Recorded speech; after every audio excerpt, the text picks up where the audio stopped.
সুবহানাল্লাহ বলেন। এই নওগাঁর ভাইয়েরা, আপনারা মনে করছেন রিজিক মানে কি? হুজুর আমার বাড়িতে ধান আছে, চাল আছে, খাওয়ার কোনো সমস্যা নাই, এটাই রিজিক, তাই তো?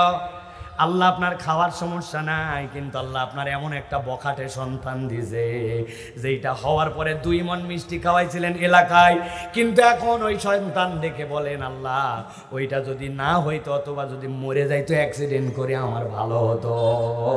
এরকম অনেকগুলা বখাটে সন্তানের জ্বালাতনেও বাপ মা আছে কিনা? কথা বলেন, আছে কি নাই? তাহলে আপনার নেক সন্তান আপনার জন্য রিজিক, আপনি এটা বোঝেন নাই। আপনাকে আল্লাহ রাব্বুল আমিন চোখ দিয়েছেন দেখার জন্য, কান দিয়েছেন শোনার জন্য, এটাও আপনার রিজিক, ঠিক কি না? এই ব্রিজের উপরে জাম লাগছে, গাড়ির মধ্যে বসে আছি, এইবার না হঠাৎ করে দেখে একজন ফকির আছে জানলার কাঁচের মধ্যে ঠক ঠক মারে। গাড়ির ভিতরে যে থাকে বাহির থেকে আসতে ঠোকা লাগলেও ভিতরের শব্দটা অনেক জোরে হয়, বিরক্ত লাগে। ওই লোক কথাই শুনে না, খালি মারতে আছে। আরে ভাই টাকাটা বাড়ি করে দেওয়া লাগবে, একটু সময় দিবি তো। মেজাজ গরম হয়ে গেছে আমার, চিন্তা করছি গ্লাস নামায় 2টা কথা শোনাবো, ব্যাক কল কথাকার নওগাঁর লোক কি বোকা নাকি, এরকম একটা ঝাঁকি দিব মনে করছি। হাতে 10 টাকা আর জালনার গ্লাস নামাইছি, নামানোর সাথে সাথে দেখি ও আমার দিকে তাকায় বলতেছে তখন বুঝলাম ওই বেচারির কানেও শোনে না, মুখ আছে কথা বলে না, অথচ আপনার আমার মতো ওই মুখ দাঁত দেখা যায়, কান দেখা যায়, জামা কাপড় পরে মানুষ থাকে, মানুষের মতোই দেখা যায়, কিন্তু একটা মানুষও তাকে মানুষ না বলে বলতেছে বোবা। কথা দেখি না? একটু মাথা খাটান। রব্বুল আমিন আপনার আমার জন্য জবানকে রিজিক দিলেন, আপনার আমার জন্য চোখকে রিজিক বানায় দিলেন। নওগাঁর মানুষ, আমার টাকা কম থাকতে পারে, চোখে চশমা থাকতে পারে, কানেও হয়তো একটু কম শুনতে পারি, চেহারাটাও ভিন্ন হতে পারে, কিন্তু কোনো বাপের বেটার শক্তি নাই আপনাকে আমাকে পাগল বলবে, ঠিক কি না? বলবে কেউ পাগল আপনাকে? খবর আছে তাহলে তার। কিন্তু আল্লাহ রাব্বুল আমিন আপনার আমার মতো চেহারাওয়ালা অজস্র মানুষ রাখছেন। পাবনা মেন্টালে গেলে দেখবেন ইংরেজি ফটফট করে ঝাড়তেছে, কিন্তু মাথার ব্রেন ঠিক নাই, আছে কি নাই? অতএব আল্লাহ আপনাকে আমাকে যে এই সুষম একটা ব্রেন দিলেন, এইটাও আল্লাহর পক্ষ থেকে রিজিক। আল্লাহ বলছেন ফাযাক্কির ফাইন্না যিকরা তানফাউল মুমিনিন, এই জিকির করেন, এইটা আপনাকে উপকার দিবে। আর আল্লাহ বলছেন ইন্নাল্লাহা হুয়ার রাজ্জাকু যুল কুওয়াতিল মাতিন, তোমার রবের কাছে রিজিকের কোনো অভাব নাই। অতএব আল্লাহর এই উপদেশ দ্বারা, আল্লাহর এই কোরআন দ্বারা তোমার কল্যাণের সব দিক তোমার জন্য খোলা। সুবহানাল্লাহ। আপনাদের কষ্ট হচ্ছে ভাই শুনতে? খারাপ লাগতেছে আপনাদের? আমি কিন্তু অনেক পরিশ্রম করে কথা বলছি, আমি কিন্তু বলে আসছি আমি 30 মিনিট বলে চলে যাব, এর বেশি আমি বলতে পারবো না। কিন্তু আমি 30 মিনিট বলা শেষ করছি, 30 মিনিট শেষ, কিন্তু আমি আরো কিছু কথা বলতে চাই প্রিয় ভাইরা। আস্তে আস্তে বলবো, কিন্তু কথা কিছু বলতে চাই ইনশাআল্লাহ। আর আমার কথা যদি এটা না শোনেন, আমি আলোচনা তো মনে করেন মুখস্থ বলতে পারি না, কারণ আমি পড়ালেখা করি। এই অসুস্থতার মধ্যেও পড়ছি, খানিকক্ষণ পড়ে লিখে তারপরে আপনাদের কাছে আসছি। এই জন্য আমার মুখে যদি এই কথা না শোনেন, তাহলে আর এর আগে আর কথা শোনেন না, এটা এই কথা আপনি শুনে যাবেন ইনশাআল্লাহ প্রিয় ভাইরা। তো আমি আপনাদের কাছে, মানে আমারও তো শরীর চলতেছে না, সেই হিসাবে আমি অল্প সময়ের একটু কথা বলতে চাই। তবে আপনাদের কাছে জানতে চাই আপনারা আছেন কি নাই? হাত তুলেন একটু, টান টান আছেন আপনারা? আচ্ছা, এর মধ্যে যাদের বয়স 40-এর নিচে তারা হাত নামান। 40-এর নিচে যারা, হাত নামায় ফেলেন, নামায় ফেলেন 40-এর নিচে। আর যারা মুরব্বী আছেন 40-এর উপর, তারা হাত সোজা করেন, হাত সোজা। 40-এর উপর কারা? ও বাবা, আপনার বয়সে 40 হয়ে গেছে ভাই, চ্যাংরা মানুষ না দেখতেছি, ভুল করে হাত তুলছিল না। আচ্ছা, হাত নামান এবার আপনারা। এবার 40-এর নিচে যারা হাত তোলেন দেখি, এদিকে নাই, 40-এর নিচে নাই, আছেন আপনারা? এবার আপনারা আগে একটা তাকবীর দিবেন, পারবেন না ইনশাআল্লাহ? মুরব্বীরা কোনো শব্দ করবেন না, আমি আস্তে করে বলবো, আপনারা আস্তে করে তাকবীর দিবেন। হ্যাঁ, বুঝেন কিন্তু, আস্তে দিবেন তো না? হ্যাঁ, হাত সোজা করেন। কি হলো? 40-এর নিচে যারা, এবার একটা তাকবীর দেন, লিল্লাহে তাকবীর। হাত নামান। এবার মুরব্বী যারা আমাদের বাবারা 40-এর উপরে, আপনাদের একটা সুযোগ, আপনারা বহু জায়গাতে হারিয়ে গেছেন, কিন্তু আজকে একটা জিতার চান্স তৈরি হয়েছে। পারবেন ইনশাল্লাহ? বুঝেন কিন্তু আমাদের পুলিশ ভাইয়েরা কি 40-এর নিচে না উপরে? উপরেও আছে, নিচেও আছে। আলহামদুলিল্লাহ, কি সুন্দর চেহারা দেখছেন, মাশাআল্লাহ। আল্লাহ ওনাদেরকে এই বাংলাদেশটাকে নতুন করে গঠন করার তৌফিক দান করেন। থানাগুলাকে বাঙালিদের, আমাদের মুসলমানদের আশ্রয়স্থল হিসেবে কবুল করেন। মানুষ যেন বিপদে বলে সকলে চিন্তা করে কারো বাড়িতে যাব না, থানায় গেলে আমি নিরাপদ, এরকম থানা বানানোর তৌফিক দান করেন। ওনাদের বাচ্চা কাচ্চা পরিবারে আল্লাহ অজস্র বরকত দান করেন। রাত বিরাত দৌড়াদৌড়ি করে, চলাচল করে, অ্যাক্সিডেন্ট, অপমৃত্যু, এগুলা থেকে আল্লাহ যেন হেফাজত করেন। বলেন আল্লাহুম্মা আমিন। সব পুলিশ খারাপ না, বহু পুলিশ চিনি আমি। তাহাজ্জুদে কোন দোয়া পড়া লাগবে শেখার জন্য আসে। যে এই বেটা 5 ওয়াক্ত নামাজ পড়ে না, ওই বেটা তাহাজ্জুদ পড়ে, তারপরে কি জন্য আসছে আমার কাছে? এরকম বহু পুলিশের সাথে পরিচয় আছে আমাদের, আলহামদুলিল্লাহ। প্রিয় ভাইয়েরা, এবার তাহলে 40-এর উপর রেডি? রেডি? তাকবীর দিতে পারবেন একটা? দেখে একটা তাকবীর দেন 40-এর উপরে যারা। লিল্লাহি তাকবীর। যুবকরা দেখছে, আপনারা মনে করছিলেন মুরব্বীদের কোনো জোর জার কিচ্ছু নাই, কিন্তু কেইসা তাকবীর দিছে, চিন্তা করছেন আপনারা? এখন আমরা সকলে মিলে একটা দিতে পারবো ইনশাআল্লাহ? সকলে মিলে পারবো ইনশাআল্লাহ? যারা দিতে পারবেন সকলে মিলে, তারা যে অবস্থায় বসে আছেন ওই অবস্থায় পাটা চেঞ্জ করেন, পা পরিবর্তন করেন। ডানের উপর থাকলে পা, বামের উপরে পা, ডান চেঞ্জ করতে হবে, নড়তে হবে আপনাকে, না নড়ে কোনো তাকবীর হবে না। এই আপনার একটু উঠে বসেন, উঠে আবার বসেন, চেয়ারে যারা আছে উঠে বসেন। বসছেন সকলে? মুরব্বীরা নড়াচড়া দিছেন? হ্যাঁ, বসেন। এবার রেডি সবাই? এবার একসাথে একটা তাকবীর দিব। লিল্লাহি তাকবীর। আল কোরআনের আলো, আল হাদিসের আলো,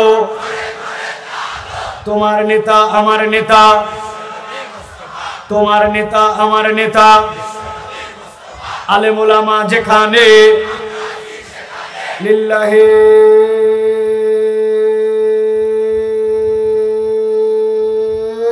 তাকবীর। এর মধ্যে কারা কারা তাকবীর দিন না এবার হাত তোলেন। আমি একজনকে চিনছি, আমি চাইলে দেখাই দিতে পারবো তাকে, লজ্জা পাবেন, আমি তার দিক তাকালাম না। সব জায়গায় এই পার্টি আছে, আপনি যত পাম দেন গিলবে না। আছে না ভাই? লিল্লাহি তাকবীর। আল্লাহ, এইটুকু বলে না রে ভাই, কি অবস্থা আপনাদের এখানে? আজকে যা লোক হয়েছে, গত 3 দিন আগে রংপুরের মাহফিলে এই পরিমাণ স্বেচ্ছাসেবক ছিল। আপনি মনে করতেছেন একে লোকে মাখামাখি হয়ে গেছে, তাই না? অনেক লোক এলাকায় আছে, ওরা চিন্তা করছে সব ওয়াজ আমাদের জানা আছে, ঠিক না ভাই? এতই জানা আছে ওয়াজ। আমি তো মাঝে মাঝে বলি, খালি যদি ধরা হয় সানার মধ্যে যে আল্লাহ বলছে ও তাআলা জাদ্দুকের মানে বলছি ইমাম সাহেব জানে। আরে ইমাম সাহেব তো জানবেই, তো আপনি যে আপনার নামাজ পড়েন আপনি জানেন না কেন? বুঝলে সব জানা লাগে না। তো ঠিক আছে, সানার অর্থ না হয় না জানে পার পাইলেন আপনি। তো গোসলের ফরজ করছে বহু আগে শিখেছি। কি শিখলেন? গোসলের ফরজ কি কি করছে, কি আবার কোয়া লাগে? লুঙ্গি, বদনা, গামছা। বাবা, আছে কি না? যারা আবার জোরে আছে বললেন, আপনারা খুশি হবেন না। আপনাকে যদি আবার বলা হয় নামাজের ভিতরে কয় ফরজ, বাইরে কয় ফরজ, চাচা বলবে তোর বাপের বিয়া ছিনু রে, এত বড় বেয়াদব ক্যাঙ্কা করে তুই হলু। আছে না ভাই? উনাকে কিছু শিখানোই যাবে না, উনি বাপের বিয়ের উদাহরণ দেয়। বল, আমি মাঝে মাঝে বলি, এই ভাই একটা ওয়ার্ল্ড একাদশ গঠন করতে হবে, সারা পৃথিবীর বেস্ট 11টা প্লেয়ার নিয়ে, এরপরে আপনাকে একটা টিম বানান লাগবে। পারবেন? বলছে পারবো না মানে মেসিক বাদ দেওয়া যাবে না, যতই বয়স হোক। আছে না ভাই? উনি দুনিয়ার প্লেয়ারের নাম জানে, বাপ রে বাপ। কিন্তু উনাকে যদি বলা হয় বাবা নামাজের ভিতরে কয় ফরজ, বাইরে কয় ফরজ, নামাজ তো বহুদিন পড়লেন, বলতে পারে না। আশারায়ে মুবাশশিরা 10 জন সাহাবীর নাম বলতে পারে না। আছে না ভাই? এটা বলতেছে এই জন্য, কাউকে ছোট করার জন্য না, অথবা এরকম ভাবারও কারো কারণ নাই আমি সব বিদ্যা একেবারে হুজুর সব জানে আসছে। আমারও ল্যাকিংস আছে, আমাদেরও ল্যাকিংস আছে, কিন্তু এই দিনই মাহফিলে আসা উচিত অন্তত কিছু ল্যাকিংস আমাদের দূর করার জন্য, ঠিক কি না? বাবা শোনো, এই যে তুমি সামনে যায় বসো, তাকবীর দেওয়া লাগবে জোরে জোরে। এখানে বসবে, বসো, চুপ করে বসে থাকো। হ্যাঁ 100 টাকা নিবে, এই ফুল নাও, এই ফুল নাও, আর 100 টাকা দিব, 100 টাকা দিয়ে যায় বাদাম খাবে, কিন্তু কোনো ডিস্টার্ব করবে না, একবারে পিটন লাগাবো। মুসলমানের এক কথা ব্যাককল, এত কথা বলে। ধরো চলে যাও, ডান হাতে, ওই হাতে। হ্যাঁ না, আগে আগে খাই আসো, যাও। আচ্ছা বসো, ঠিক আছে বসো। আলহামদুলিল্লাহ বলেন।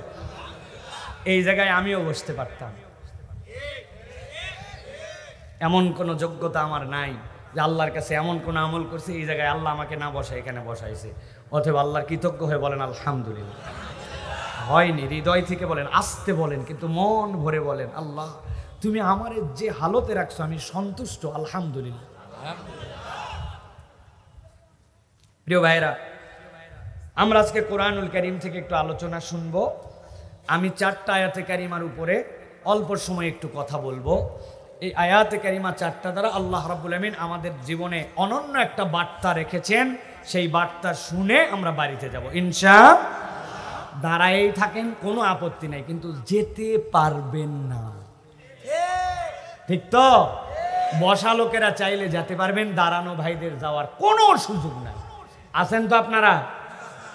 এই যে ডানে ডানে ডানে আছেন ভাই, এতক্ষণ দাঁড়ায় থাকতে পারবেন? নেন, ঠিক আছে, যান, আমরা দাঁড়ায় থেকেই শুনি। আপনারা একটু মিডিয়ার লোকেরা দেখায় দিয়েন যে নওগাঁর লোক দাঁড়ায় থেকেও 2 ঘন্টা ওয়াজ শুনে, পারবেন না ইনশাল্লাহ? এই মিলন ভাই কই যায়? আছে, ঠিক আছে। প্রিয় ভাইয়েরা, তাহলে চলেন আমরা সকলে তাফসীরের মধ্যে একটু প্রবেশ করি। বিতাড়িত শয়তান থেকে আশ্রয় প্রার্থনা করে সমস্বরে দাঁড়িয়ে থাকি, বসে থাকি, দূরে থাকি, কাছে থাকি, আমরা সকলে একসাথে পড়ি, আউযু বিল্লাহি মিনাশ শাইতানির রাজিম, বিসমিল্লাহির রাহমানির রাহিম। واتل عليهم نبأ الذي آتيناه آياتنا فانسلخ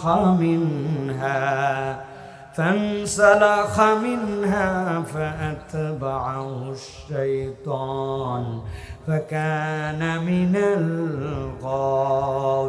الغاوين। আল্লাহ রাব্বুল আলামিন বলছেন, ও আমার হাবিব, আপনার প্রতি নির্দেশনা দেওয়া হলো। আল্লাহ রাব্বুল আমিন দায়িত্ব দিলেন, ও আমার হাবিব আপনি তেলাওয়াত করেন, আপনার উম্মতের কাছে তেলাওয়াত করে করে একটা বার্তা পৌঁছায় দেন। রাসূলুল্লাহ সাল্লাল্লাহু আলাইহি ওয়াসাল্লামের প্রতি আয়াত অবতীর্ণ যখন হলো, সাহাবায়ে কেরাম নবীজির মাধ্যম দিয়ে জানার চেষ্টা করলেন কোন ঘটনা এত ইম্পর্টেন্ট, কোন ঘটনায় এত বেশি দাগ কেটেছে, যেইটা আল্লাহ রাব্বুল আমিন নবীকে বললেন, নবী এই গল্পটা আপনি আপনার উম্মতের কাছে করে দেন। কোরআনের মধ্যে আল্লাহ বলতেছেন আপনি এটা আবার তিলাওয়াত করে তাদেরকে জানান। আর যেইটা কোরআনে একবার তিলাওয়াত হয়ে গেছে, এইটা কিয়ামত পর্যন্ত মানুষের জন্য আল্লাহর পক্ষ থেকে বিধিবিধান হিসেবে, গুরুত্বপূর্ণ বার্তা হিসেবে কোরআনে রয়ে গেছে। হযরতে আব্দুল্লাহ ইবনে মাসউদ বলছেন, আল্লাহ রাব্বুল আমিন মূলত এইখানে যেই ব্যক্তির কথা বলেছেন তিনি ছিলেন বালআম ইবনে আদি। তিনি কখনো নবীজির যুগের মানুষ ছিলেন না, তিনি ছিলেন হযরতে মূসা আলাইহিস সালামের যুগের মানুষ। হযরতে আব্দুল্লাহ ইবনে আমর বলতেছেন না, আল্লাহ রাব্বুল আমিন মূলত উমাইয়া ইবনে আবি সালতের কথা বলেছেন। আর হযরতে আব্দুল্লাহ ইবনে আব্বাস বলছেন বালাম ইবনে আবারের কথাই বলা হোক, আর উমাইয়া ইবনে আবি সালতের কথা বলা হোক, কিন্তু এই বার্তাটা কিয়ামত পর্যন্ত যত মানুষ আসবে এর হুকুমের মধ্যে যারা পড়ে যাবে আল্লাহ সকল মানুষকে মেনশন করেছেন। আল্লাহ রাব্বুল আমিন কি বলছেন, চলেন সামনে আগাই। আল্লাহ বলছেন, হে নবী আপনি তিলাওয়াত করেন তাদের কাছে, নাবা আল্লাযী, ওই গল্পটা, ওই ঘটনাটা, আতাইনাহু আয়াতিনা, আমি আমার এক বান্দার কাছে আল্লাহর পক্ষ থেকে, আমার পক্ষ থেকে আয়াত দিয়েছিলাম, আমার পক্ষ থেকে তার প্রতি বিশেষ অনুগ্রহ দিয়েছিলাম। হযরতে আব্দুল্লাহ ইবনে মাসউদ বলছেন, বালাম ইবনে আবারকে আল্লাহ কি নিয়ামত দিয়েছিল জানো নাকি? মূসা আলাইহিস সালামের কওমের এই ব্যক্তি এমন লোক, যেই লোক আল্লাহর কাছে কেবল হাত তুলে দোয়া করতে দেরি 1 সেকেন্ড দেরি হতো না, তার দোয়ার সাথে সাথে কবুল হতো। সুবহানাল্লাহ। এমন ব্যক্তি আল্লাহর কাছে যে সাবজেক্টে দোয়া করছে সেই সাবজেক্টে দোয়া কবুল হয়ে গেছে। বালাম ইবনে আবারের কাছে লোকজন আসলো। লোকজন আসার পরে বলল, বালাম তুমি তো জানো কিছুদিন আগে মূসা নামে একজন লোক আসছে এই জায়গাতে। আসার পরে সে নিজেকে পয়গম্বর দাবি করেছে। পয়গম্বর দাবি করে এখন কিন্তু সে এই জায়গাতে তার বহুত অনুসারী বানাচ্ছে। তোমার কাছে আমরা আসছি, ওই মূসার বিপক্ষে তুমি একটু দোয়া করবা, মূসা যেন ধ্বংস হয়ে যায় আর তার যারা সঙ্গী সাঙ্গ আছে তারাও যেন ধ্বংস হয়ে যায়। আমাদের সমাজের মধ্যে ফেরাউনের বিপক্ষে কি একটা ফিতনা তৈরি করতেছে, অথবা এই ফিতনাটা যেন নির্মূল হয়ে যায়। বালাম বললেন, না না, এই দোয়া করা যাবে না, কেননা আমি জানি এই লোকের যে সকল নিদর্শন, এইগুলা নিদর্শন স্বাভাবিক নিদর্শন নয়, হয়তোবা তিনি আল্লাহর পয়গম্বরী, আমি অতএব তার বিপক্ষে কোনো দোয়া করতে পারবো না। লোকজন এবার দ্বিতীয় কৌশল নিল। দ্বিতীয় বুদ্ধি কি করলো? দ্বিতীয় বুদ্ধি করে তাকে বলতে শুরু করলো, আরে বেকুব, তুমি কি মনে করছো আমাদের ভালোর জন্য আমরা তোমাকে বলতেছি এই কথা? না না না, আজকে তোমার কাছে আমরা আসতেছি, বিপদে পড়লে হাদিয়া দিচ্ছি, তোমার দোয়া নিচ্ছি, কিন্তু একই বনের মধ্যে যদি দুই ভাগ হয়, মূসাও যদি এখানে হিট করে যায়, তোমার কাছে কে আসবে ব্যাককল? তোমার ভালোর জন্য আমরা আসছি। বালাম এই কথা শুনে প্রলুব্ধ হয়ে গেল। এরপরে আল্লাহ বলছেন, সে আল্লাহর কাছে ফরিয়াদ করলো, রব মূসাকে তুমি তার সঙ্গী সাথী সহ ধ্বংস করে দাও। যেই নাই দোয়া করছি, রব্বুল আলামিন এক সেকেন্ড দেরি করেন নাই, আল্লাহ তার প্রতি ইলহাম করে জানাই দিয়েছেন, আজকের থেকে তুমি যা যা দোয়া করবে আর কোনো দোয়া তোমার কবুল হবে না, তুমি আল্লাহর নেককার বান্দাদের থেকে বদকার বান্দাদের তালিকাভুক্ত হয়ে গেছো। ভালো করে খেয়াল করেন, আল্লাহ রাব্বুল আলামিন বলছেন, আল্লাযী আতাইনাহু আয়াতিনা ফানসালাকা মিনহা, তার কাছে আমার নিদর্শন দিলাম, কিন্তু ফানসালাকা মিনহা, সে এখান থেকে নিজেকে সরায় নিল, ঘুরায় নিল, নিজের মুখ ফিরাই নিল। সাথে সাথে আল্লাহ বলছেন তার 2 নম্বর দোষ কি ছিল জানো? ফাতবাহু শাইতান ফাকানা মিনাল গাওয়িন।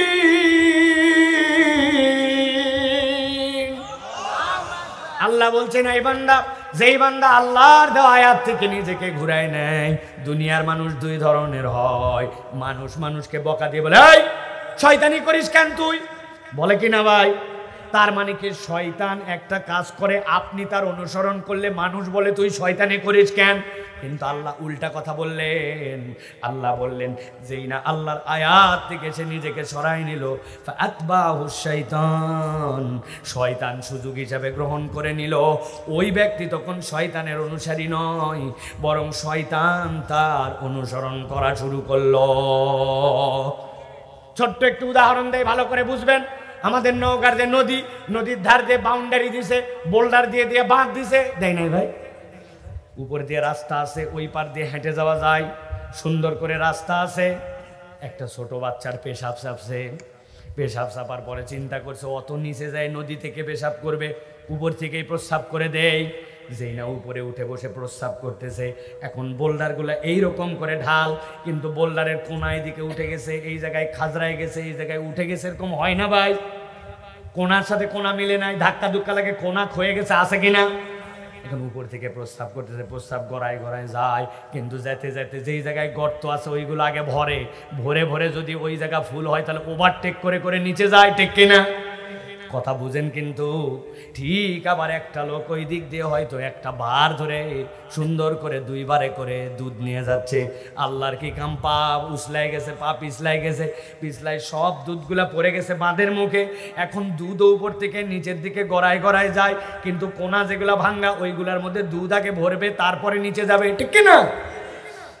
তাহলে এই যে ফাঁকা, এই যে কণা, এইটা হয় দুধ দিয়ে ভরবে অথবা এইটা মুদ দিয়ে ভরবে, কিন্তু জায়গা ফাঁকা থাকবে না উপর থেকে যদি আপনি ছাড়েন। আল্লাহ বলছেন খেয়াল করো, আল্লাহর বিধান থেকে তুমি যদি মুখাপেক্ষী মুখ ঘুরায় নাও, আল্লাহ বলছেন তাহলে 1 নম্বর অপরাধ, ফানসালাকা মিনহা।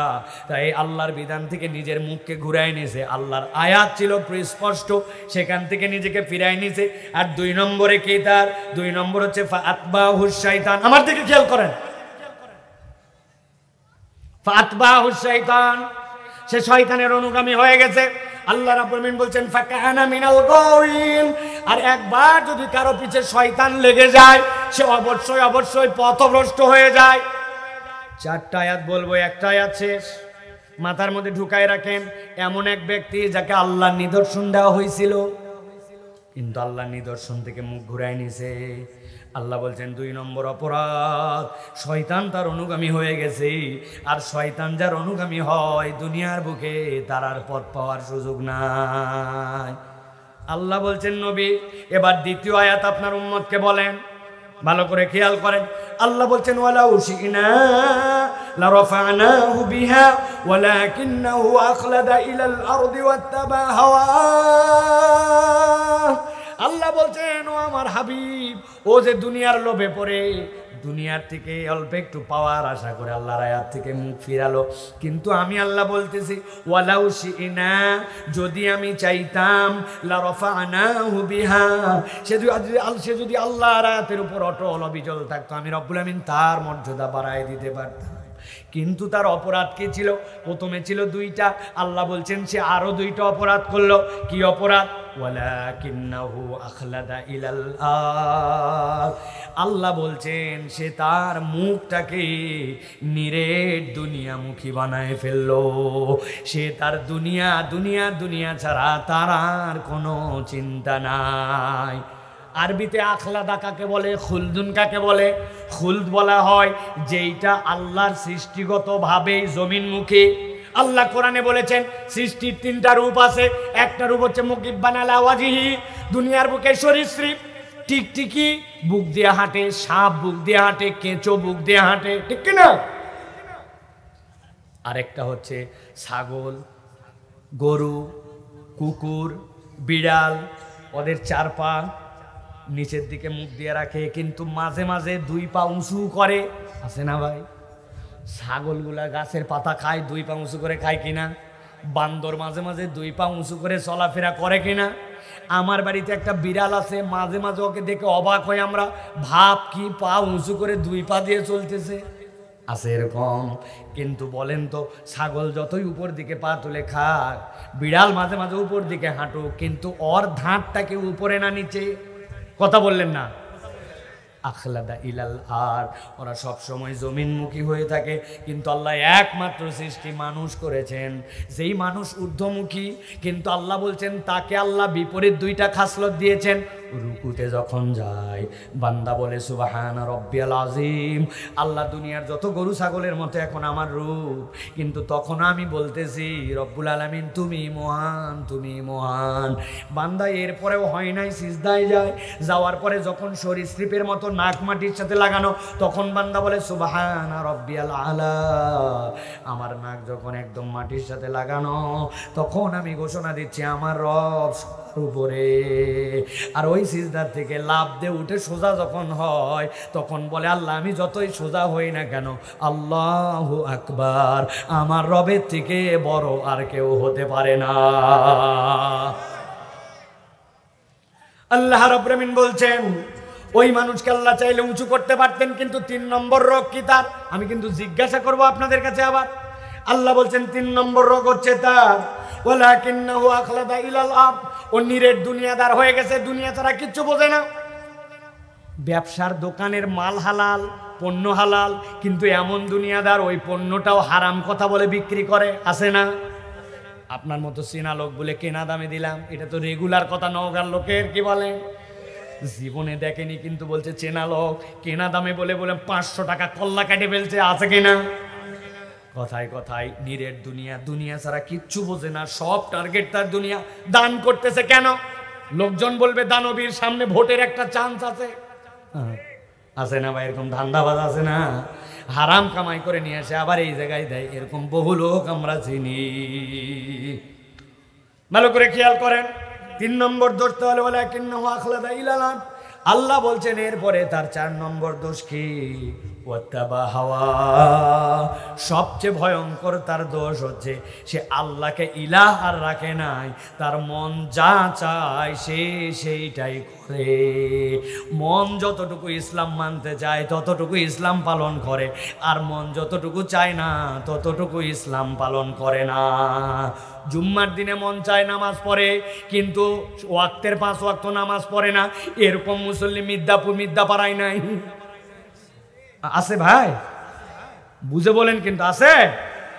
বাপ রে বাপ, বাহিরে যখন যায় তখন বোরকা টোরকা মাঝে মাঝে পরে, কিন্তু বিয়ে বাড়িতে গেলে আর বোরকা লাগে না। আছে নাকি? এরকম আছে। স্কুলে যাওয়ার সময় নাক মুখ বাঁধে যায়, কিন্তু যখন ঈদের দিন বের হয় তখন ইচ্ছা মতো জামা কাপড় পরে, অথচ তার প্রতি পর্দা ফরজ হইতে মানে না। আছে কি নাই? নামাজ পড়ে, ওয়াজ মাহফিলেও আসে, আবার ওয়াকম্যান লাগায় সারাদিন ডিস্টি ডিস্টি ডিস্টি ডিস্টি ডিস্টি ডিস্টি। আছে কি না? বাম কানের মধ্যে লাগায় টাইম পাস করতেছে আর সুন্দর করে সময় পার করতেছে। আল্লাহ হারাম করছে, কিন্তু নামাজের সময় নামাজে যায়, কিন্তু গানের কথা শুনে, অসভ্যতা করে, অন্যায় করে, মিথ্যা কথা বলে। এরকম মুসলমান আছে কিনা একটু আওয়াজ দিয়ে বলে। আমার আল্লাহর কথা আমার কথা নয়। গভীর মনোযোগ খেয়াল করেন, আসল কথা সামনে আসতেছে। তাহলে আমরা আবার একটু হিসাব মিলাই। আল্লাহ 4টা অপরাধের কথা বললেন। 1 নম্বরে ফানসালাকা মিনহা, রাগ তো আল্লাহর আয়াত, আল্লাহর হুকুম, ওটা সবগুলা মানা যায় না এখন এই পার্টির লোক। 2 নম্বরে শয়তান তার অনুগামী, শয়তানের অনুসরণ করে বেড়ায়, শয়তানই তার ধর্ম এখন। 3 নম্বরে নিরেট দুনিয়াদার হয়ে গেছে, আল্লাহর জন্য যা করে ওটাও দুনিয়ার স্বার্থে করে। লোকে কি বলবে, বয়স হয়ে গেছে ওই জন্য দাড়ি রাখছে, লোকের কথাই দাড়ি, কিন্তু এর আগ পর্যন্ত যৌবনে যখন দাড়ি ফরজ হয়েছে দাড়ি রাখে নাই। আছে না নাই? নেতা হয়ে গেল, মানুষের নামের আগে ল্যামড়া স্যামড়াদের আগে আলহাজ, তোর নামের আগে নাই। চিন্তা করছে ঠিকই তো, অন্তত পোস্টারে নাম গেলে যেন আলহাজ আসে, ওই জন্য হজ করে আসছে। এরকম নেতাও আমরা চিনি। আবার নিজের টাকায় করে নাই, সরকারি টাকায় হজ করতে যায় প্রত্যেক বছর। আল্লাহর দয়ায় এইবার আমরা বন্ধ করছি, একটা লোকও সরকারি টাকায় হজে যাবে না, একজনও না। ভালো করে খেয়াল করেন। তাহলে 3 নম্বর হচ্ছে জমিনমুখী। অনেকের কাছে কতগুলো কষ্ট লাগতে পারে, খেয়াল করেন। 4 নম্বর মন পছন্দ জিন্দেগি, আমার যতটুকু পছন্দ হয় ততটুকু ইসলাম মানি। এবার আল্লাহ কাজের কথায় আসতেছেন, বলছেন নবী এমনি এমনি এদের কথা বলতে বলি নাই আমি। আল্লাহ এবার আপনার উম্মতের এই গুণ যদি কারো থাকে তাদের ব্যাপারে একটা ফাইনাল কথা বলতে চাই। আল্লাহ বলছেন ফামাসালুহু কামাসালিল কালব ইন তাহমিল আলাইহি ইয়ালহাস أو تتركه يلهث ذلك مثل القوم الذين كذبوا بآياتنا فاقصص القصص لعلهم يتفكرون। আল্লাহ বলছেন যদি কারো এই 4 গুণ থাকে, নবী আপনি বলে দেন তার উদাহরণটা আল্লাহর কাছে কুত্তার মতো। কার মতো বলেন? সকলের মধ্যে বলেন, কুকুরের মতো বলেন। আপনারা, আমার মেয়ের সাথে মিল আছে আপনাদের। আমি মাঝে মাঝে কুত্তা বললে আমার মেয়েরা বলে না বাবা কুত্তা বলা যাবে না, কুকুর বলতে হবে। কুত্তা শুনতে একটু খারাপ শোনাই, তাই না ভাই? ভালো করে বোঝেন। আল্লাহ বলছেন ফামাসালু ও কামাসালিল কাল। তোমার যদি এই 4 অপরাধ থাকে আল্লাহর কাছে তোমার সাথে কেন আল্লাহ কুত্তার কথা বললেন? কুকুর বিরাট খারাপ প্রাণী, তাই তো না? কুকুর বিরাট নাফরমান প্রাণী, তাই নাকি না? অনেক মানুষের থেকে কুকুর বিশ্বস্ত, ঠিক না? আর আপনি ঠিক না বললে কি হবে? আমি নিজে জানি। আমি আমার ঢাকায় বাসার নিচে নামছি, নামার পরে দোকানে একটু চা খেতে বসছি। চা খেতে বসার পরে আমার আবার চায়ের মধ্যে বিস্কুট চুবাই খেতে ভালো লাগে। আপনারা খান নাকি ভাই? বিস্কুট আবার কি? বিস্কুট হচ্ছে এনার্জি বিস্কুট, 2 টাকা না 5 টাকা দাম। 1 প্যাকেট খুলছি, 3 পিস থাকে। চা সামনে রাখা, বিস্কুট একটা বের করছি, চুবাই হচ্ছি। এমন সময় একজন বলছে, আরে সাইফুল্লাহ ভাই আপনি এই দোকানে? আসসালামু আলাইকুম। ওয়ালাইকুম আসসালাম রহমতুল্লাহ। এই যে ওয়ালাইকুম আসসালাম বলছি 3 সেকেন্ড বাইরে গেছে, বিস্কুট তুলে মুখে দিব, দেখিনি বিস্কুট ধসে পড়ে গেল। বিস্কুট যেই না নিচে পড়ে গেছে, পাশে এক কুকুর বসা ছিল, দৌড়ায় উঠে আসছি, এসে চেটে চেটে ওই বিস্কুটটা খেয়ে নিছে। খাওয়া পর্যন্ত শেষ, বাকি 2.5টা বিস্কুট আমি খাইছি। চা খাওয়া শেষ। পরের দিন আসরের নামাজ পড়ে আবার ওই দোকানে এসে বসছি। যেই না আমি বসছি, দেখি একটা কুকুর লেজটা নিচু করে দিয়া আমার কাছে এসে খালি এরকম এরকম করে। আমি বললাম, শাহিন ভাই কি ব্যাপার, কুত্তে এরকম করে কেন? কই গতকালকে না আপনি অর্ধেক বিস্কুট খাওয়াইছিলেন। আমি গতকালকে বিস্কুট খাওয়াই নাই, আমার মুখের ভাগের বিস্কুট পড়ে গেছে, ও মনে করছে আমি ওরে দিছিলাম। ও ওই বিস্কুটটার কৃতজ্ঞতায় পরের দিন লেজ নামায়া মাথা দিয়া দিয়া কৃতজ্ঞতা জানাই। আর অনেক মানুষকে সারা জীবন আপনি উপকার করছেন, সুযোগ পাইলে আপনাকে সাপের মতো বিষ দিয়ে দংশন করে। আল্লাহ রাব্বুল আলামিন তাহলে কেন বললেন ফামাসালুহু কামাসালিল কালব? এই লোকগুলার উদাহরণ হচ্ছে কুকুরের মতো। আল্লাহ বলছেন, আমি আল্লাহ জানালাম, ইন তাহমিল আলাইহি ইয়ালহাস আও তাতরুকু ইয়ালহাস যালিকা মাসালুল কওমিল্লাযীনা কাযযাবু বিআয়াতিনা।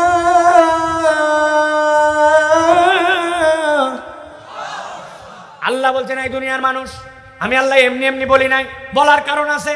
কি কারণ জানো? তুমি কখনো কুকুরের পিঠে বোঝা চাপাও না? চাপাই কেউ আমরা? কুকুরকে আমরা গরুর মতো বোঝা দিয়ে গাড়িটা নাই না। আল্লাহ বলছেন, কুকুরকে যদি তুমি দাবরানি দাও তাহলে তো সে হাঁপাবে।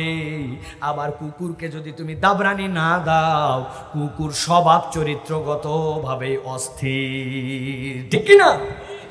অনেক বড় তাফসির আছে কুকুর কেন হাঁপায়, এটা নিয়ে মুফাসসিরদের ব্যাখ্যা আছে। আধুনিক বিজ্ঞান একটা কথা বলেছে, সেটা হচ্ছে যেই সকল প্রাণী নাক দিয়ে নিঃশ্বাস নিয়ে তার অক্সিজেন ফুলফিল হয় না, মুখ দিয়েও নিঃশ্বাস নিতে হয়, তারা হাঁপায় বেশি। কেননা কুকুরের নাকের মধ্যে আল্লাহ এমন ধরনের কতকগুলা লালা দিয়েছেন যেইটাতে সুগন্ধ শুঁকতে পারে সে। ওই লালা বেশি থাকার কারণে কুকুর নাক দিয়ে প্রপার নিঃশ্বাস নিতে পারে না, মুখ দিয়ে অক্সিজেন নিতে হয়। যারা মুখ দিয়ে অক্সিজেন নিয়ে তারা অস্থির হয়, এই জন্য কুকুর অস্থির। আপনি খেয়াল করলে দেখবেন কুকুরকে কোনো দাবরানি দেন নাই, মোড়ের মধ্যে চুপ করে কুকুর শুয়ে আছে, রাত্রেবেলা 1টা 2টা বাজে, কিন্তু কুকুরের দিকে তাকালে দেখবেন মাঝে মাঝে লেজ নড়ে, খান নড়ে, আছে না ভাই? আমার রব্বুল আমিন কি বললেন তাহলে? আল্লাহ বলছেন, কুকুরকে যদি দাবরানি দাও তাও অস্থির, না দাবরানি দিলে অস্থির। আমি আল্লাহ বললাম, ও মানুষ, তোমার জীবনে যদি 4টা চরিত্র থাকে, 1 নম্বরে আল্লাহর আয়াত জানার পরেও তুমি যদি অস্বীকার করো, মানতে না চাও, পণ্ডিতি খাটাও। 2 নম্বর, শয়তান যদি তোমার অনুগামী হয়। 3 নম্বর, নিরেট দুনিয়াদার হয়ে যাও, দুনিয়া ছাড়া কিচ্ছু বোঝো না। দোকানটা বন্ধ করে নামাজে চলেন, কই কেবল ব্যবসা জমছে, ঈদের সময় রাগ, পরে নামাজ পড়া যাবে, আছে না? দাড়িওয়ালা পাঞ্জাবি টুপি পরে বিসমিল্লাহ বলে ঢুকছে, ওই লোক নামাজ পড়ে না, আছে কিনা? ওর কাছে ব্যবসায়ী তখন একদম টপে চলে গেছে ব্যবসা। আল্লাহ বলছেন, ও যদি নিরেট দুনিয়াদার হয় আর 4 নম্বর মন পছন্দ জিন্দেগি গঠন করে। আল্লাহ কি বলছে, রাসূল কি বলছে? থোড়াই কি আর আমার যতটুকু লাগে ততটুকু মানি আমি। আল্লাহ বলছেন, টেনশন করো না, তোমার জীবনটা কুকুরের মতো অস্থির বানায় দেওয়া হবে। তুমি দুনিয়াতেও টাকা পয়সা, বাড়ি গাড়ি, সম্পদ, ইজ্জত দেখবে যেইগুলা আছে, কিন্তু এইগুলা একটাও তোমাকে সুখ দিবে না, আর পরকালের জিন্দেগিটাও তোমার জন্য লাঞ্ছনার হবে। চিৎকার করে বলেন, এই ঘোষণাটা দিয়েছেন কে? সবাই বলেন নাই, বলেন কে? আল্লাহ রাব্বুল আলামিন আবার বলছেন, ফাকসুসিল কাসাসা, হে নবী আপনি গল্প বলেন। কাদের জন্য? লাআল্লাহুম ইয়াতাফাক্কারুন, আশা করা যায় তারা একটু চিন্তা করে দেখবে। ও মিথ্যাপাড়ার ভাই, ও আমার নওগাঁর ভাই, আমার কলিজার টুকরা, আমার মুসলমান, একটু চিন্তা করে আয়াতে কারিমার সাথে যদি আমাদের জীবন মিলাই, আপনাদের জীবনের অবস্থা কি জানি না, আমাদের নিজের জীবন নিয়ে মাঝে মাঝে টেনশন হয়। অনেক কিছুর পরেও কেন জানি মনে হচ্ছে আমাদের জীবনে সুখ আর শান্তির স্থিরতা নাই, ঠিক না? কোথায় জানি আমাদের একটু নড়ে গেছে, সুখটা সেই আগের মতো পাওয়া যায় না। অল্প কামাই, অল্প খাওয়া, লাইট আছে কি নাই, কিন্তু কি সুখের দিন। কিন্তু এখন এত কিছু পাওয়ার পরেও মানুষ কেন জানি উদ্ভ্রান্তের মতো ঘুরতেছে, মানুষ কেন জানি অস্থির হয়ে গেছে, ঠিক কি না? কোটি টাকা দামের বাড়ি, লাখ টাকা দামের খাট, হাজার হাজার টাকা দামের তোষক, শুয়ে আছে বান্দা, কিন্তু ঘুম নাই। ডাক্তারের কাছে গেছে, মেডিসিন লিখে দিছে, ঘুমের ওষুধ খান। বলছে তবে বেশি খায়েন না, হার্ট কিন্তু নষ্ট হয়ে যেতে পারে, সাবধান, ঘুমের ওষুধ বেশি খাওয়া যাবে না। কিন্তু ঘুমের ওষুধ না খেলে ঘুম ধরে না। কোটি কোটি টাকার মালিক আছে কি না? আর নওগাঁ থেকে যায় আমাদের সবজি ওই ঢাকার কাউরান বাজারে। কাউরান বাজারের মধ্যে ওই জায়গাতে বড় বড় ট্রাক থেকে আনলোড করে কিছু কিছু মানুষ আছে, মাথার মধ্যে টুকরি নিয়ে রাত্রে 800-900 টাকা কামাই করে। ওই বড় ট্রাক থেকে নামায়, ছোট ছোট জায়গায় লোড করে দেয়। হঠাৎ করে জাম বেঁধে গেছে আমাদের যমুনা সেতুতে, ওই মাল পৌঁছায় নাই সবজি। ওই লোক কি করবে, ওই কোমরের থেকে গামছা খুলে আর ওই টুকরিটা রাস্তার আইল্যান্ডের মধ্যে ফেলে ওইটার মধ্যে শুইছে। পাশ দিয়ে 20 টনের ট্রাক যায়, বিল্ডিং কাঁপায় যায়, আর ওই টুকরির মধ্যে ওই বান্দা নাক ডেকে ডেকে ঘুমায়। হিসাব মিলায়েন, সুখ সব সময় টাকা পয়সা অর্থবিত্ত দিয়ে হয় না। অথবা আপনার আমার জীবনে যে অস্থিরতা, আপনার আমার জীবনে যে অপ্রাপ্তি, আর আল্লাহর কাছে চূড়ান্ত যে অবাস্তবতা, ওইটাই আয়াতে কারিমার আলোকে আজকে আমাদেরকে সিদ্ধান্ত নিতে হবে যে আল্লাহ রাব্বুল আলামিনের কাছ থেকে আমরা কি কুকুরের জিন্দেগি চাই না মানুষের? কথা বলেন, মানুষের। আল্লাহ রাব্বুল আলামিন এবার শেষ করে দিচ্ছেন, আমিও শেষ করব। আল্লাহ বলছেন সাআমাসালাল কওমুল্লাযীনা কাযযাবু বিআয়াতিনা। আল্লাহ বলছেন এটা সমান, যারা আমার আয়াত অস্বীকার করেছে তাদেরকে আপনি বলেন আর না বলেন, ওয়া আনফুসুহুম কানু ইয়াজলিমুন, তারা নিজেদের উপরে নিজেরা অত্যাচার করবে। আল্লাহ এর দ্বারা বুঝাতে চান যার অন্তরে মোহর মারা হয়ে গেছে সে কখনো তওবা করবে না, ঠিক কি না? হাজার হাজার মানুষ মেরে ফেললো, হাজার হাজার মানুষ চোখ হারায় ফেললো, এখনো লাখ লাখ মানুষ বিছানায় বসে বসে কাতরায়, হাজার হাজার বাপ মা কান্নাকাটি করে। এত বড় অপরাধ করার পরেও এখনো অনুশোচনা নাই, উল্টা করে খালি বলে মাঝে মাঝে চট করে নাকি ঢুকে পড়বে, ঠিক না? আরে ব্যাকল, আগে তওবা কর, আগে তওবা কর, আগে ক্ষমা চা। না, উনি খালি চট করে বলে ঢুকবে। আর পাবলিকের উস্কাচ্ছে, ওটো ওটো, বাইরে বসে আছে, মায়ের একটা ওর ঘাড়ে পড়বে না, সব পাশা তেলতেলা হয়ে যাবে এদের, ঠিক কিনা? আর বোকার পিছে ঘুরেন না, আর কোন পাগল ছাগলের পিছে ঘুরেন না। ইসলামের আলোতে আসেন, কোরআনের ছায়া তলে আসেন, কোরআন আপনার জীবন পরিবর্তন করে দিবে, ঠিক কিনা? কোনোদিন আপনার লিডার বলে নাই এই আয়াতে কারিমাতে যা আল্লাহ বলে দিয়েছেন, আল্লাহ আপনাকে জাহান্নামে নেওয়ার জন্য সৃষ্টি করেন নাই, জান্নাতে নেওয়ার জন্য সৃষ্টি করছেন। তাহলে সিদ্ধান্ত আমরা নিব কি? কমিটি বানাতে হবে, কারা কারা এলাকার মধ্যে গাঁজা খায়, এই গাঁজা কোত্থেকে আসে, এই গাঁজার সোর্স কি, ওইগুলা বাড়ি সহ চিহ্নিত করে মসজিদের সামনে তালিকা দিয়ে দিতে হবে।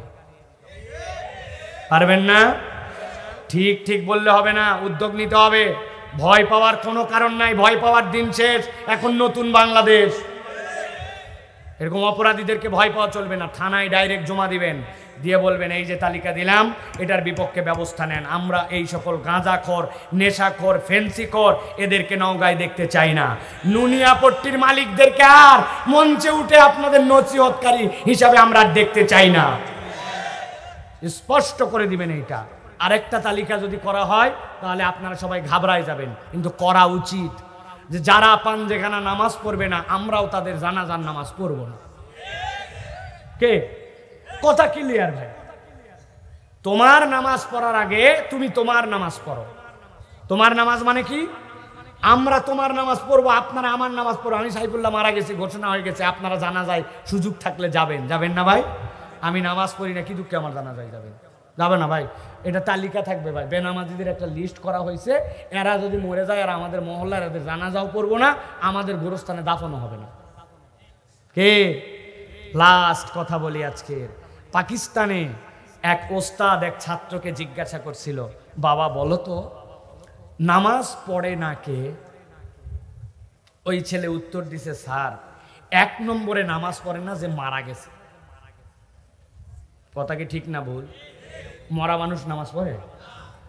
বলছে স্যার 2 নম্বরে নামাজ পড়ে না যেই ব্যক্তি পাগল হয়ে গেছে। পাগল নামাজ পড়ে মানে মাথার ব্রেন আউলা, উল্টা পাল্টা, নামাজ পড়লেও ঠিক নামাজ পড়ে না, তাহলে পাগল নামাজ পড়ে না। আর 3 নম্বর বলছে যে অমুসলমান, স্যার সে আমি দেখছি নামাজ পড়ে না। তাহলে আপনাদেরকে এখন বলতে হবে, আপনি আমি এখানে যারা আছি মৃত না জীবিত? বুঝে বলেন কিন্তু। ডানে যারা আছেন মৃত না জীবিত? 2 নম্বর বলেন আমরা কি পাগল না ভালো? এবার বলেন আমরা অমুসলমান না মুসলমান? এখন কথা ক্লিয়ার। যে নামাজ পড়বে না সে কি হয়? পাগল, না হয় মরা, না হয়। আবার বলেন, যে নামাজ পড়বে না হয় পাগল, না হয় মরা, না হয়। আরেকবার বলতে হবে, যে নামাজ পড়বে না সেই মরা, সে পাগল, না হয়। ক্লিয়ার। আমার কোনো দোষ নাই, আপনাদের মধ্যে আপনাদের বলাই নিছে। ফজর থেকে সিদ্ধান্ত আপনাদের। পারবেন ইনশাআল্লাহ? আল্লাহ আমাদের আজকের এই আয়োজন আশা বসাকে আল্লাহ রাব্বুল আমিন কবুল করেন। উঠবেন না, একটু দোয়া খায়ের আব্বা আছেন, সুন্দর করে দোয়া করে যাব। এতক্ষণ বসেছিলেন, আমি 1 ঘন্টা 9 মিনিট কথা বলছি, কথা বলবো না বলেও। তার আগে আমাদের এই মাদ্রাসাতুল কোবাল ইসলামিয়ার আমাদের এখানকার দায়িত্বশীল মাওলানা রহমতুল্লাহ আছে, আমাদের ছোট ভাই, সবসময় আমাদের পরামর্শ নেয়। সে 1-2 মিনিট আপনাদের কাছে একটা শুভেচ্ছা জানাবে, এরপরে আব্বা দোয়া করবেন, আমরা চলে যাব ইনশাআল্লাহ। তার মধ্যে কাজ দেই, সূরা ফাতিহা পড়েন একবার, সূরা ইখলাস পড়েন 3 বার। হাত ধরেন, এমন ধরেন, ধরে পড়েন। সূরা ফাতিহা পড়েন আউযুবিল্লাহ বিসমিল্লাহ সহ একবার, সূরা ইখলাস 3 বার, দরুদ শরীফ একবার। বসেন, সকলে বসেন। আমরা রহমতুল্লাহ কথা বলবো এখন ইনশাআল্লাহ। হাতে নাও, মাইক হাতে নাও।